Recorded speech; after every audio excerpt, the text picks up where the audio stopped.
Holidays-nale, adu namma GT Holidays da. GT Holidays, South India's #1 travel brand. You know you are special when you're with GT Holidays. Karnataka மாநிலம் மைசூரு ரயில் நிலையத்திலிருந்து சென்னை வந்த Vande Bharat express ரயில் engine கோளாறு காரணமாக நடுவழியில் 2 முறை நின்றதால் பயணிகள் அவதியடைந்தனர். கர்நாடக மாநிலம் மைசூரிலிருந்து ஜோலார்பேட்டை வழியாக சென்னை வரை வந்தே பாரத் எக்ஸ்பிரஸ் ரயில் இயக்கப்படுகிறது. இந்த நிலையில் நேற்று திருப்பத்தூர் மாவட்டம் பஞ்சூர் ரயில் நிலையம் அருகே மாலை 4:40 மணி அளவில் வந்தபோது திடீரென என்ஜினில் கோளாறு ஏற்பட்டு நடுவழியில் நின்றது.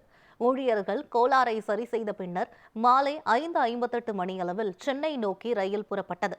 சில கிலோமீட்டர் தூரமே வந்த ரயிலில் சோமநாயக்கன்பட்டி ரயில் நிலையம் அருகே மீண்டும் என்ஜினில் கோளாறு ஏற்பட்டு நடுவழியில் நின்றது.